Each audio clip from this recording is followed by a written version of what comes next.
What's up everyone, and welcome back to another episode of Gamepass in Review. This week, it's a big one, the long-awaited sequel to 2005's Psychonauts. We're taking a look at Psychonauts 2, developed by Double Fine and published by Xbox Game Studios, literally last week. So, was the game worth the 16-year wait? Well, I'm Kevin, aka the Muffin Mon, and that's what we're going to discuss. So, jumping right into it. I've never played the original Psychonauts, but I absolutely love 3D platforming collectathons. Games like Banjo-Kazooie, Crash Bandicoot, Ratchet & Clank rank among my favorite games of all time. Despite this, Psychonauts' art style as a kid was kind of off-putting to me, and while the original did recently come to Game Pass and I tried it out, I only played a little bit. I couldn't really get past the giant black bars on the side of my screen. But don't worry, if you're like me, you can still play Psychonauts 2, as the game has a wonderful recap at the start of the game. It goes through the events of what happens in the original Psychonauts, as well as the PSVR title Rhombus of Ruin. Much like the first, you take on the role of Rasputin Equado, the big-headed, nerdy, psychic child protagonist. You've seen him, he's ugly, but he is what he is. The story picks up right after the Rhombus of Ruin and immediately throws you into weird mental antics. The overview of the story is that you're trying to track down the mastermind behind Lombardo's scheme from the previous games and figure out who captured Grandmaster Zanotto. Along the way, you discover there's a mole inside the Psychonauts and that the great evil psychic Maligula has returned. It's up to Raz and the rest of the Psychonauts to uncover the mystery and take her down. It's pretty standard, 3D platformer. Nothing overly complicated to think about, but while this sounds like a marketing pitch, the way the story is told is incredibly interesting. And while this is a spoiler-free review, I will say the story is charming, the characters are well written, they're funny, in my opinion. I know the humor doesn't always hit for everyone, but I think it's a funny game. And they have an incredible amount of depth to them. The story is told by diving into people's minds and essentially tackling their mental health issues, which I'm a big fan of. I have a master's in psychology, so this game really appeals to me. This is where the game is the strongest, in my opinion. Each level is unique, colorful, and a masterclass in 3D platforming level design. The levels often have intricate amounts of detail to convey story beats, and they hit hard. Each section gives you more backstory of whose head we're in and what led them to this point. Another aspect we have to talk about is the combat in this game and the enemies, because I think it goes hand in hand with the level design. You fight enemies such as regrets, enablers, judges, bad moods, and tons more based on negative mental health concepts. Each enemy requires you to use a different ability to fight it. Like, for example, bad moods, you have to use clairvoyance to put yourself in the enemy's mind to uncover its heart and then free its heart from the cage, and that'll destroy the enemy. This clearly, in my opinion, illustrates how empathy can be used to fix someone's bad mood.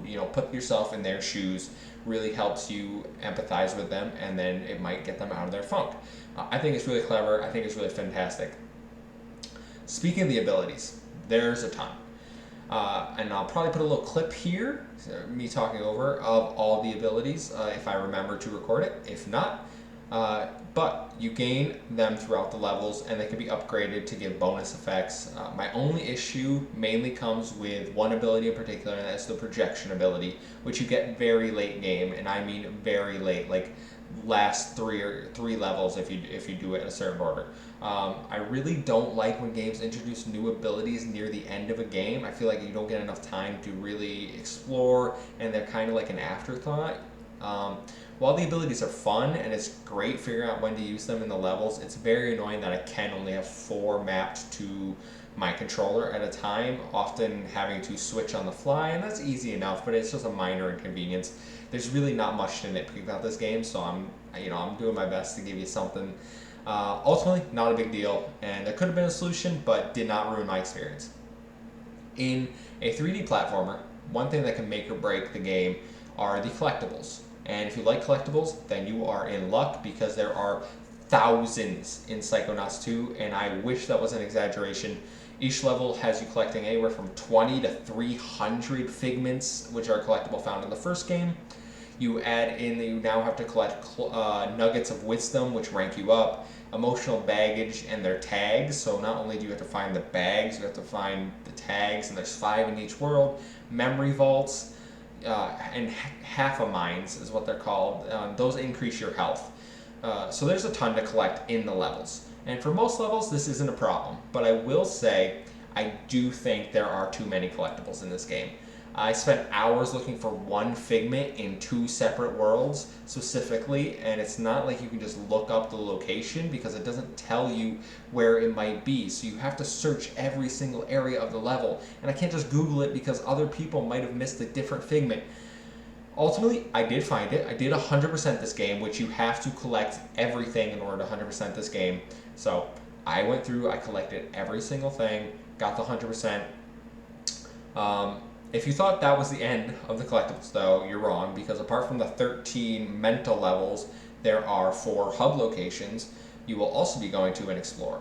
Here you complete side quests, which range from battling to prolonged fetch quests, but they're enjoyable. They're pretty short. They never really overstay their welcome. There's one overarching one that's just a long collectible thing. It's not a big deal. It's pretty easy. You can finish it after the game, after you roll credits on the game. But for the most part, you'll spend your time in these areas collecting cards, side cards, and once you get 9 of them, you can combine them with an item to rank up, and then you can also just find items that rank you up automatically. There's about 20 cards in each location, about 4 to 5 are those rank up abilities, and then there's chests, which will give you currency. So there is a lot to collect even when you're not in the mental states. So, obviously, if you don't like collectibles, this game might not be for you. Especially if you're an achievement hunter like me, because as I said, you'll have to find everything. So, as someone that loves 3D collectathons, this game is exactly what I was hoping it would be, and more. Ultimately, I think Psychonauts 2 is a very charming 3D platforming collectathon that surprises with a beautiful story, fantastic visuals, level design, and music.